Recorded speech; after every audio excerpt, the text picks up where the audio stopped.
So that's a bit of what Nordoff Robbins Music Therapy Charity does. So that's where your money will be going towards today. Okay, so our next speaker has been songwriting and producing since the age of 14 and has toured the UK, US and Europe with his band Broadway's Not Ready, who have recently signed distribution and publishing deals with the US. He also runs Starford a Day Studios and Super Demos Mobile Recording in association with Peak Studios, where he's a professional producer. Please give a warm welcome to James Grover.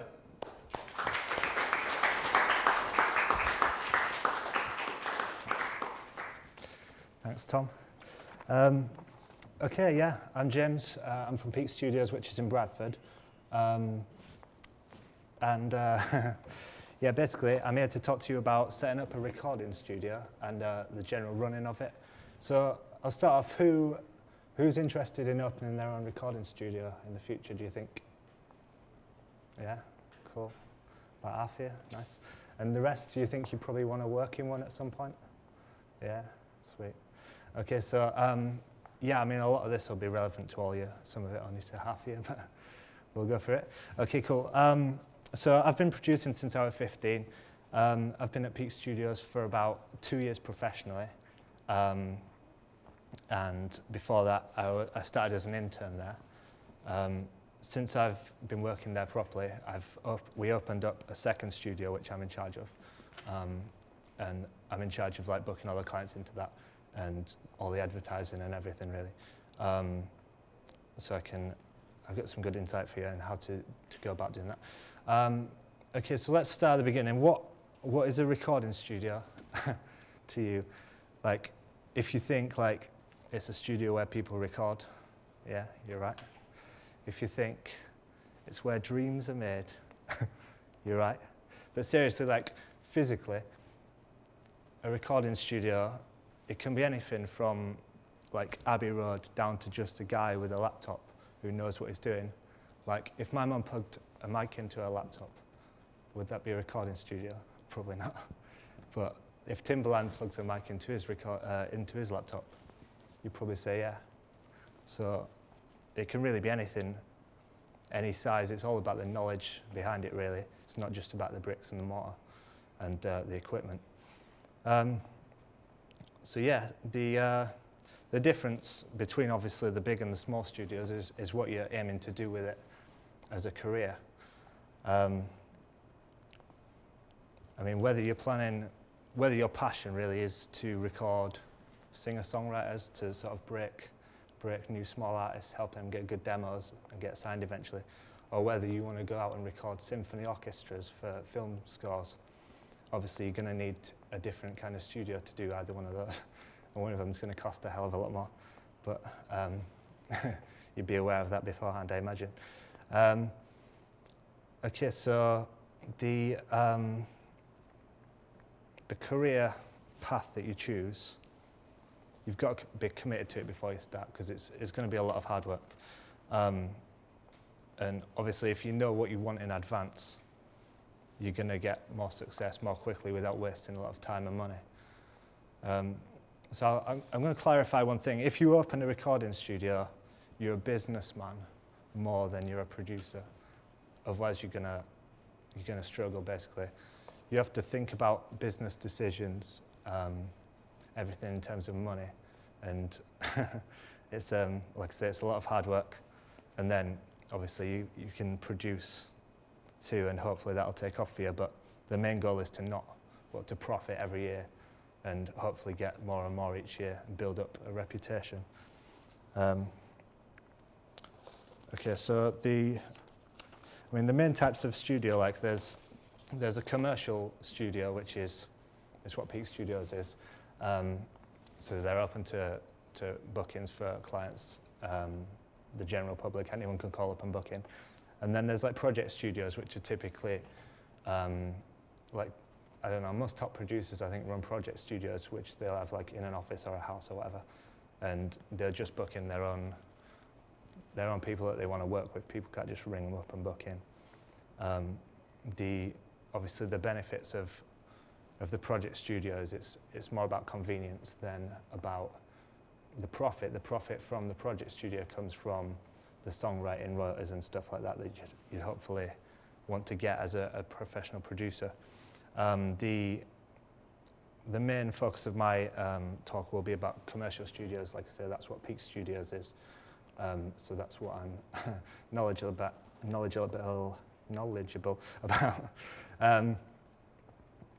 So yeah. Okay.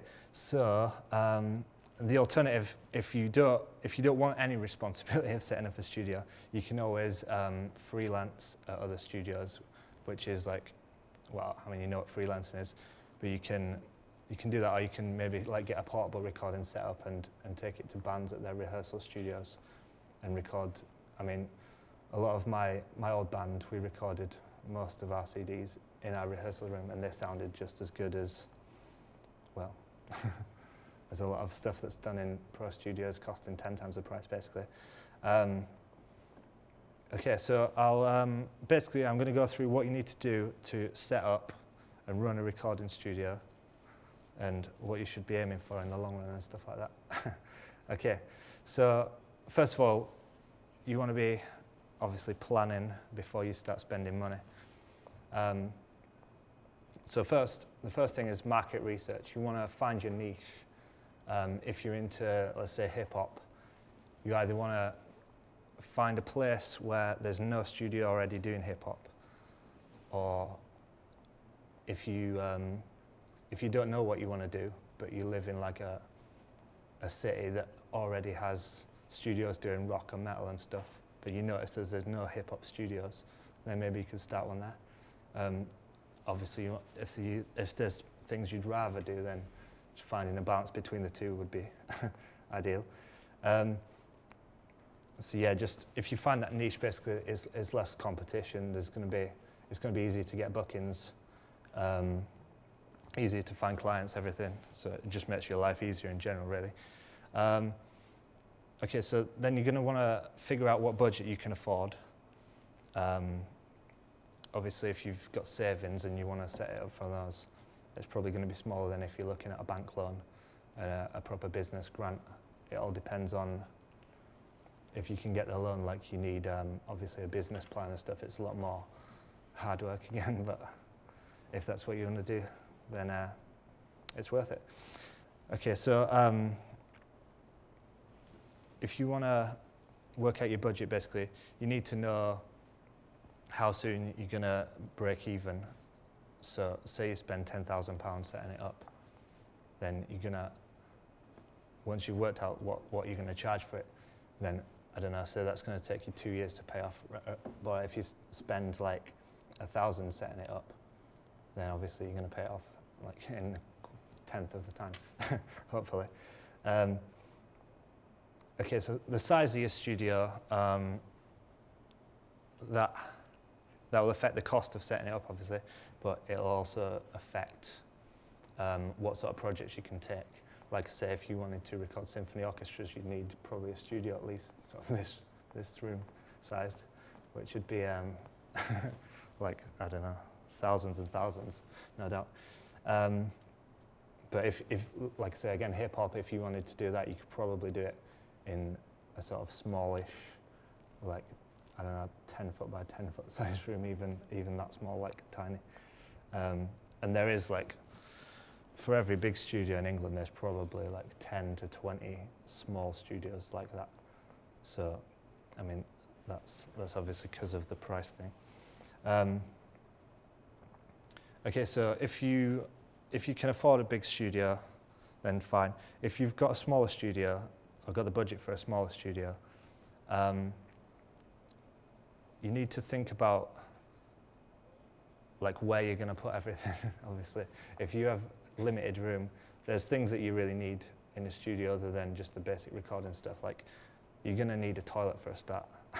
Most people, like, well, not most, some people would forget about that, and then they'd have a nightmare later on when they started taking on clients. Okay, and so probably ideally you want at least a control room and a live room. Some project studios you could get away with just one room where everything's in the same room.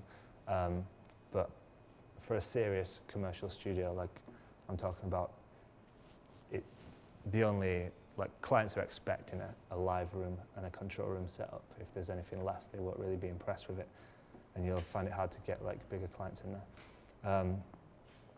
So yeah, so you need like at least 2 rooms. Ideally, you probably want an office as well for general office work. Like I say, it's about a business as well, so you're going to have loads of accounts and stuff, and you don't want to keep them where the clients are really.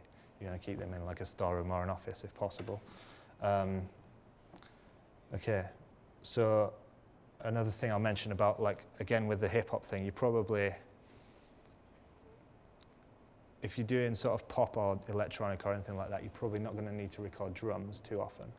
So it's probably not worth investing in the equipment to record drums if you're not looking to get into mainly drum-based music.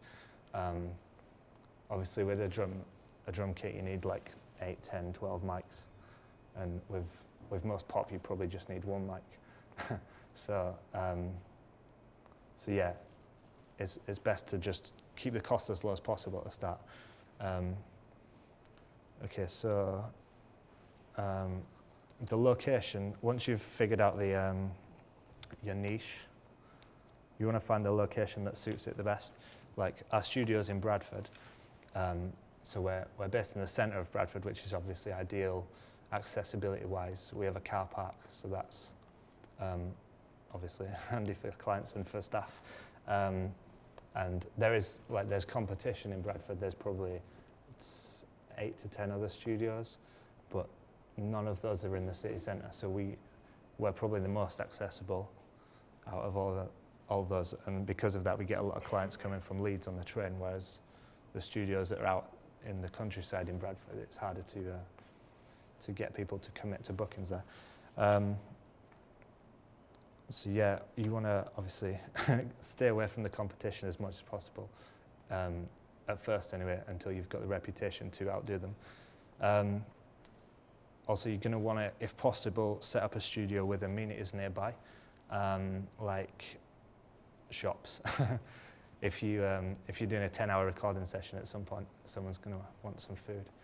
And yeah, I mean, if there's a Tesco right next to you or whatever, like a corner shop, that's good. Like we again, we're in the city centre, so there's loads of cafes and stuff that our clients frequent. Okay, and also music shops. Like ideally, you want to be within sort of at least half an hour of a music shop, because there's going to be times when you need a new set of guitar strings or drumsticks or whatever. You're going to have to get those, and if it takes 3 hours to go buy them, that's 3 hours wasted. Okay, and the premises, once you've found the location, part of this will be the budget. You're going to want to find one with the rent that fits in your budget. Ideally, you need to get one that's secure, because you're going to have thousands of pounds worth of equipment at some point in there. Obviously, like CCTV cameras, stuff like that, that's all going to bring your insurance down and also just give you peace of mind.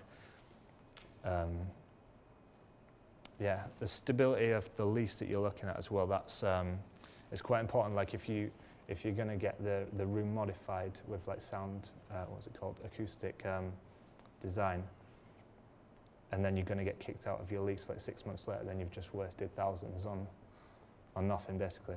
So you need to, well, obviously get a long lease and make sure it's, like if you're in a building that's just your building, it's a lot more secure than if you're in a block of flats that could get out of flats, offices, where like a big company could move in any time and kick you out. So yeah, and like I said, again, you need a toilet and like ideally a kitchen if that's possible. Okay, so then you're going to want to decide your price to work out your break even, and obviously to work out how much you're going to be making as a career. And you're going to probably want to start off quite cheap and build it up as you grow your reputation. I'd say probably the easiest thing to do is just see what the studios nearest you are charging, and then sort of charge the same sort of price, depending on the relative quality that you're going for as well. If you're going for like super high end and all the studios around are pretty budget, then you could you could charge a bit more, but still probably you can like double the price because you still just probably struggle to get clients. And then obviously if you're going for like lower quality, like just demos or whatever, then you can charge a bit less and just you'll get more people in just by charging less. And then again, you can raise the prices as soon as you can guarantee the work in there. Okay, and it's probably best to have like a pricing strategy that seems fair to to clients. It seems obvious to say it, but the standard thing to do is the first hour will cost more because obviously you have to get to work and set up the building and stuff. So it's a lot more time for you for that first hour. Otherwise, 1 hour bookings you'll just be not making much on them basically. So first hour I'd probably double that. Or like I think at Peak we have a minimum booking of 4 hours, and then we have certain deals for lower than that. But yeah, that's a useful technique to make sure you're not losing money. Also, if bands want to book out longer sessions, you're gonna obviously give them discounts. Like if it's say $250 a day, you could probably do like $1,000 a week. You're still going to be in profit on that because obviously it's guaranteed work for a week rather than loads of small bookings. Okay, so once you've planned it, obviously you can start building it and setting it up. Just basically remember everything can always be cheaper. So with say like the sound desk, not the actual mixer and stuff, but the wood desk that it sits on, you could probably have one custom made for like 500 quid, or you could probably build one out of MDF with like, I don't know, get your dad to help or whatever, just call in favours where you can, and you could probably do it for 70, 80 maybe. So this is all going to give you extra money in your budget to spend on better gear and stuff like that, or just to make it easier to break even later on. So like, also you're probably going to need sound panels, like sound insulation, but also like the sound reflection panels and stuff like that. You can basically make those again out of MDF, rock wool, get some fabric on there. Once you're set up and established, you can always upgrade them. But to start off, it's really just best to keep it as cheap as possible. But again, well, not again. As cheap as possible without sort of looking unprofessional. You still want to make them look as good as you can. Just like keep it simple really. So say you're doing everything, just paint it solid black, and it should look fine, to be honest. Okay, then probably if you can afford to, it's definitely worth to consult with like an acoustic designer to get the room sounding right before you start. They can probably sort of recommend some cheap, or the cheapest, like worthwhile improvements to the room to start with, and then they could give you sort of a plan to upgrade later once you can afford that. And yeah, I mean, obviously if your room's sounding good, you're going to make better recordings in there, and your reputation's just going to benefit from that, of course. Okay. Right. So the first like major thing when you're setting up the studio is to pick the name. It sounds trivial, but it's really not. Like a recording studio is a brand. Again, this is back to the business thing more than the producer thing. It's a brand, so you need something that sounds classy, professional. I'd probably advise having studio or studios in the title, like Peak Studios. That way, when people are Googling it, it's going to come up higher than if you called it like Peak, stores or something. I don't know, something that's not going to come up when people search for it. Okay. Also, it's got to be like original. If you called it sort of Abbey Road 2. You're probably not going to come up in Google very easily. If you call it something that's like not to do with a recording studio, but if you call it like I don't know, like McDonald's recording or whatever. Again, it's going to be hard to get in Google, so it's going to affect your SEO, which is I'll talk about that later. But basically, like how many clients you get from online bookings. Okay, so when you've come up with your name, just basically Google it, see if there's anything out there similar, and if there is, just scrap it and think of another name, basically. Also, don't pigeonhole yourself. Like, I'd probably stay away from names that are sort of genre specific. Even if you wanted to say, start off only recording metal bands, I probably wouldn't call it like Death Studios or something like that, because it's gonna, if you do start expanding and looking for pop acts and stuff, it's gonna hold you back. And then you can either go through the expensive rebranding, or you can just stick with it and stick with that, well, inhibitants, I guess. Okay, cool. So the next thing you'll need is a website. Everything's online now. If you don't have a website, you're going to lose, well, not lose, but you're going to miss a lot of opportunity to get business. So you're going to, once you've picked your name, you're going to want to get the domain name for that. Like we've got peak-studios.co.uk. Ideally, we would have got .com, but I think that was taken. But I didn't pick that. I didn't follow my own rules. But yeah, ideally .com, .co.uk is okay. Don't get like .org or anything like that. There's no point. Okay, so then you obviously, once you've bought the domain name, you're going to need to set up the website. If you can do it yourself, that's going to save you a lot of money. If you have a friend that can do it, that'll save you a lot of money. If not, you probably would need to pay for a professional designer. It's important, obviously, to look, again, it's the branding thing, to look professional. So just make sure whatever you come up with looks really good.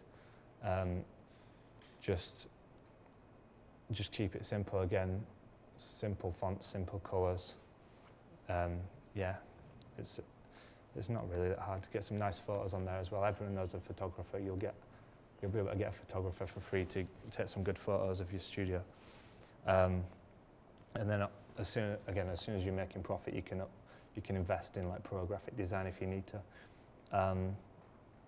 Another thing about the website is you definitely want audio examples. There's so many recording studio websites that I've been on that don't have any sound clips, and you're just thinking, well, either what you're producing is not good enough for you to put on there, or you don't realise that you should be putting it on there. And either way, that makes you look bad as a studio.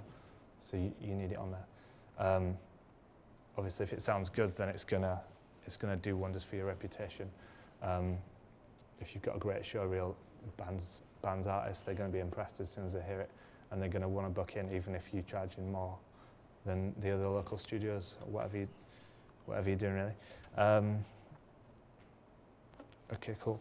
So the next thing I'll talk about is looking professional.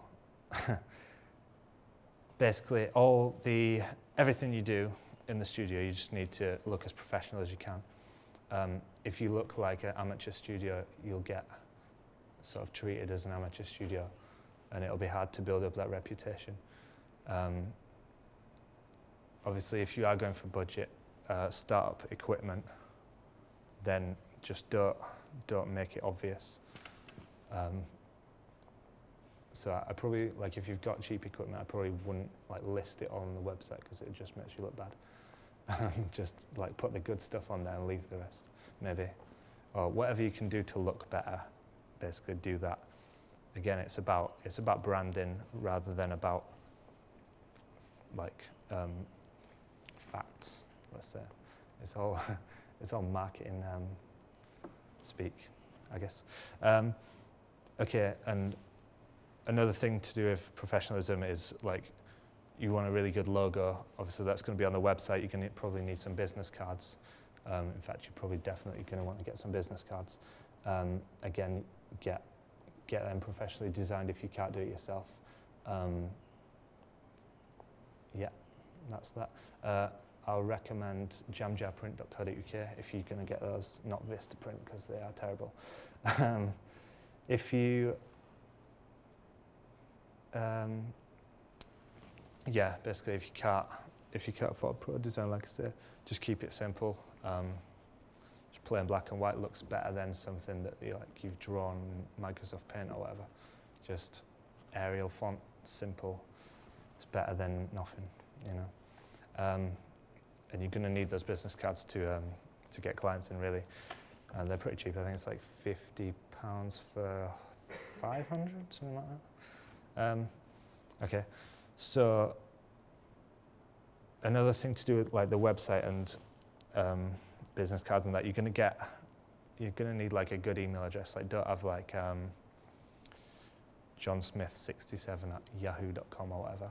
You're going to want, well, I mean, we've got info@peakstudios.co.uk. Mine's like my own name at Peak Studios. And that's, I mean, basically when people are emailing you, getting emails from you, they're gonna take you seriously. That's what it's about. And in a similar vein, if you can get a landline for the studio rather than a mobile number, like clients generally would prefer to call a landline. If they've given the two options, they'll always call the landline first. If you can have that diverted to your mobile, that's obviously convenient for you, but they won't know about that, so it'll just make you look, again, more professional. Okay, so I'll talk about the gear to set up with. Obviously, you're going to want to get the best gear you can afford, but get the best value gear. Don't buy stuff just because it's like got the prestige factor. At least not at first, maybe when you can afford it. Probably, I don't know if the music shops are like me saying it, but the best place to buy music equipment is eBay. You can get it usually for a quarter of the price to half of the price of buying it new. And usually it's perfectly fine, especially in a commercial studio. It's going to get used every day and stuff, so the benefits of it being new disappear within a week anyway, so you might as well just have it second-hand and save yourself like £100, £200 per piece of equipment, whatever it is. I mean, I'll give you an example. Like, I've got a Rode NT2A that I got for 120 quid. I think they're like 230 new or something like that. So yeah, I mean, it's perfectly good. Like, I saved £100. Might as well do it. Okay, so probably if you're setting up on like a low budget, trying to keep your costs low, what you're going to want to get is just like one pretty good mic, pretty good preamp. That'll be like your vocals, anything similar to vocals, like lead, trumpet or whatever. You can record it all through that, and then just get a few other mics for other stuff. But like put most of your budget in that one good mic and preamp. Obviously, it depends on the budget you've got. Say you've got like 500 quid. I'd probably go for the NT2A again, like I say, and then maybe like a DBX channel strip, something like that. Something that's like decent but not amazing, you know. Something that gets the job done. That'll be solid. That's not gonna break and not gonna make you look cheap. If you get anything like Behringer, don't tell people about it, basically. Okay, so yeah, start small is what I'm saying, and then reinvest the profits that you're making into getting more and more equipment, and better equipment, until you get in the sort of high-end studio that maybe you want eventually, or maybe you don't even, maybe that's not what you're interested in doing, and just stick with the low-budget stuff. That's fine. Yeah, so I mean, the reason for that is if you go to the bank and borrow 20 grand, buy like 3 U87s and some Neves and stuff, you're gonna have to work 10 times as hard to pay that off, and it's gonna put a lot of pressure on you, and it's really not like worth it unless you can guarantee that that's gonna get you like Tiny Temper coming to your studio or whatever, which is pretty unlikely. And another way to like keep stuff budget is just basically work in the box at first. Like, budget outboard gear is probably generally not worth getting unless you need it for live sound. Studio budget outboard, I won't bother. I've had like cheap EQs, cheap compressors. They just sound like noisy and bad. It's better to just get the plugins, really. They'll be cheaper, they'll be more reliable, more convenient, and you can use 10 plugins where you can only use one, like cheap compressor or whatever. Okay. Once you can afford the high-end stuff, again, do the research. Don't just splash out on whatever sounds good, or whatever you've been told is good. Look out for reviews of stuff. Typically, like forum reviews are a bit more honest than like Sound on Sound reviews. I've never read a bad review of anything in Sound on Sound. I think they're paid to say that stuff's good. But yeah, I won't get into that. Yeah, so just like I'm saying, do the research. If you can, like borrow one or rent one or whatever, try it out in your studio before you commit to spending $2 grand on an Avalon or whatever. You might not like it, basically. Again, if you do buy it on eBay, though, you can probably sell it for what you paid for. If you get a good deal, you can probably sell it at a profit. So then it's a bit different. Okay, cool. So assuming you have a good computer to start with, I mean, most of you probably have MacBook Pros, I imagine. You can start a studio with that. It's probably, like, it doesn't look amazing to run a laptop in a studio, so you probably want to get an external keyboard, a mouse, and a monitor for that. You can probably get all that for 200 quid on eBay again, or whatever. Yeah, so you start off with, you've got the computer and your DAW. So other than that, you're going to need, obviously, an interface for that. Just get the one that's like solid, that's not going to cause you loads of problems, but not going to cost loads. If you're recording drums, you're probably at some point going to want Pro Tools HD, or I don't use Logic, so I don't know what that's like, but the equivalent, I guess. If it's just vocals, you can probably get away with just like a M Audio thing, or like a 002, something like that. Yeah, so basic interface, basic monitors, just something to get the sound out there. Like if the room's not perfectly designed, it's a waste of time spending loads on monitors anyway, because they're still going to sound bad in the room. Yeah, basic interface monitors, decent condenser mic, decent preamp.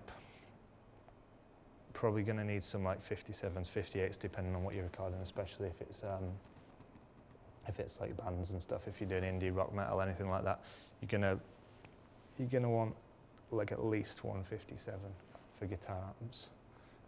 That's like the most basic you can get. Obviously, then if you can afford like 421s and stuff later on, cool. Yeah, and then don't forget, like when you're budgeting, there's loads of other stuff you're going to need, like mic stands, pop screen, XLR leads, headphones, headphone amps, everything like that. So just make like a massive list of everything you need before you start. And like most of it you probably already have anyway, so that's cool. Again, for drums, if you're going to be recording drums, you're going to need drum mics, and you're going to need more channels of preamp. So probably just like an 8-channel ADAT thing, Octopre, something like that, Digimax, and then plus more XLRs and more like better headphones you'll probably need. Okay, yeah, I mean, it's probably possible to get that whole list of things for under 1,200, around that, I'd say. At second-hand prices, probably like, you look at more like $2 grand if you paid full price. And I probably wouldn't recommend getting a mixing desk to start with. Again, like I say, it's better to do it in the box once you're on a budget. The sound quality will just be better, I think. Okay, I'll give you a tip about trackballs. I don't know how many of you use them already, but basically, if you're going to be working all day, a mouse is going to give your wrist a lot of pain after months and months of doing it. So just make the switch to trackballs. They're really worth it. I've got a Kensington Expert mouse, which is allegedly the best one. They're like 90 quid new, but I got it for 30 on eBay, so that's fine. And brand new as well. Okay, software. So you're going to need, at some point, you're going to need pitch correction software. If you think you can run a Pro Studio without that, you're wrong, to be honest. Not most, you will get clients that can sing a tune, but they probably can't afford to spend the money that they're going to need to get like a perfect take. Basically I'd say at least 90% of songs on the radio use autotune, and you probably know that. And that's the only way to get professional results, I'd say, in this modern age. Yeah, so I mean, there's loads of programs that do it. We use Antares at Peak. There's Melodyne as well. I think we have that, but it seems to me a bit more awkward to use. But you know, other than that, you like the basic DAW plugins will do a lot of your stuff, like the parametric EQs, compressors. They're all perfectly fine for setting up. Eventually, you're probably going to want to upgrade them. Usually, like a good reverb is an important thing to get. Like most studios just go with a Waves package. It's like the industry standard. There's cheaper ones, but you know, there's cheaper ones of everything, like I said. Yeah, so I mean, there's probably like 10 Waves plugins I use on every session I do, I'd say. And then obviously there's like 100 others that you probably don't need, but if you can afford them, maybe get them eventually. If not, don't worry about it, because you really don't need them. Okay, so upgrading, as soon as you making the money, you're going to want to upgrade it. You're never going to get to be like a prestigious, like high-end studio without getting high-end equipment, obviously. So yeah, like if I were in a band looking for a studio, if I knew a little bit about studios and equipment and stuff, without actually going to the studio, the typical way that people would judge your studio is by your gear list. So I'd say there's like a few key pieces that people are going to look for, stuff that everyone's heard of, like U87s. If you've got a U87 on your gear list, people just take that a little bit more seriously than if you don't have one. Yeah, I mean, it sounds silly to say it, but it's a good way to look more professional, is to have a better gear list. It's going to cost money, but it's for your reputation, it'll be worth it. Whether the actual sound quality difference pays off, it probably, I mean, you'd say like it sounds better, but it won't make you more profits specifically. But in the long run, hopefully it will do if you're getting those bigger clients in there. So I mean, I've got a list of stuff that I'd look for if I were looking for a high-end studio. So I'll just go through that. Like Pro Tools HD, anything less than that is, to me, not as high-end. U87s again, MD421s, Distressor, Neve, API, EQs, Lunchboxes, anything like that. 1176, Avalons, LA2As, Genelecs, and like the high-end studios, probably like a proper desk, like an SSL or a Neve desk, would be the sort of pinnacle of high-end. Okay, so that's that setting up section. So once you're opening for business, what you're first going to need to do is get a show reel together. Everything you've done in the past that's relevant to a recording studio, like probably not all your sound design stuff and whatever you did at uni, but all the band projects you've done, all the hip hop projects and whatever it is, put all them together in a show reel and basically get that on your website, get it on YouTube, and use that to get clients in. If possible, you're going to try and get to get like your first few weeks of being open, booked up before you even actually open. So be looking for clients in advance of actually opening. So you're not, as soon as you open, basically you're going to be paying overheads, losing money if you're not booked up straight away. So yeah, again, it's down to money. It's all down to money. Yeah, you're going to obviously need as many clients as you can. The more work you have, the more profit you're going to get. So yeah, if you look online, probably the best way to find bands, I'd say for sure, like solo singers and stuff as well sometimes. MySpace and Reverb Nation, probably the two sites that 90% of bands are on, if not more. That's where you go to actually find out that the bands exist. But if you actually try and contact them on those sites, you probably won't get a reply because there's just so much spam on there. It's basically a waste of time. So if you find out a band from their MySpace page, then try and get to their official site or Twitter or Facebook or any. If you can send them a direct message or an email, it's better. Or the best option would be to go see them at a gig and then obviously get chatting to them afterwards and explain your studio and give them your business card and all that stuff. Probably the most efficient order of, not efficient, the most effective order of methods of contact to get them into the studio would be first meeting. If you can't meet them, try and get them on the phone, try and get their number. Okay. Try and get their number. Okay, I'm running out of time, so I'll skip forward a bit. Yeah, so go to loads of gigs, get as many contacts as you can, really. What you want to do is sell. They say sell the sizzle, not the sausage. Don't sell them a recording, sell them the benefits of what a good recording can do. So many bands get signed from high quality demos, not many bands will get signed from low quality demos. So just basically explain that to them, and it makes them sort of more likely to book in, basically.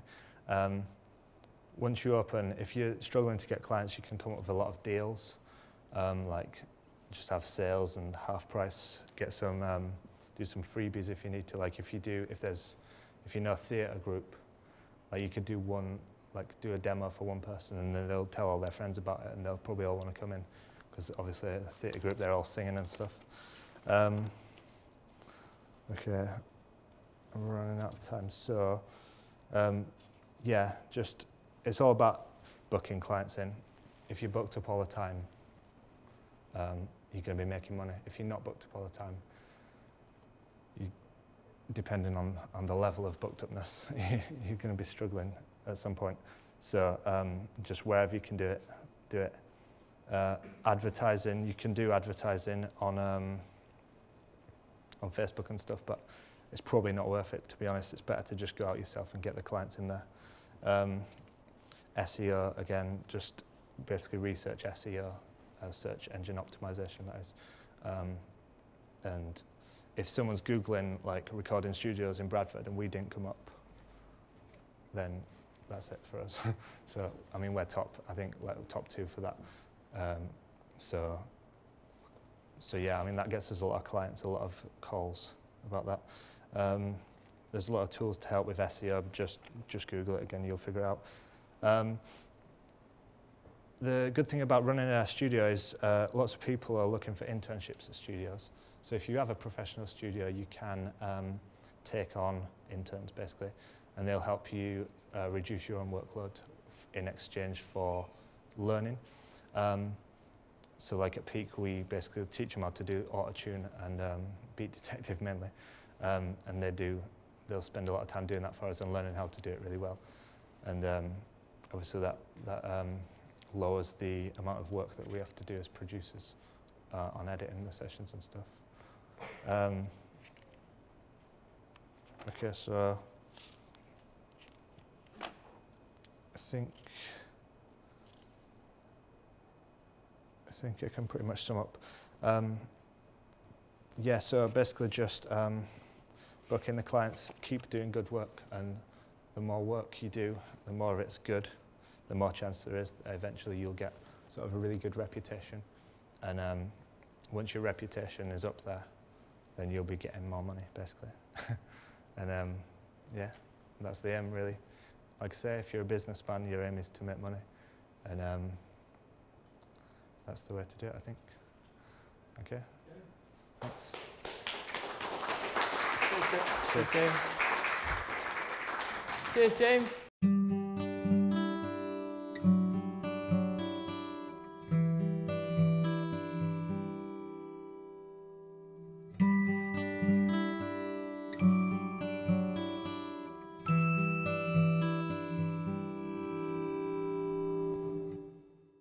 Music is something that affects us all. It's something we can't help responding to. We at Nordoff Robbins work with people of all ages. We use music to reach through the effects of illness or disability or trauma, because music reaches right inside a person. And there are Nordoff Robbins music therapists working across the country with people living with many different challenges.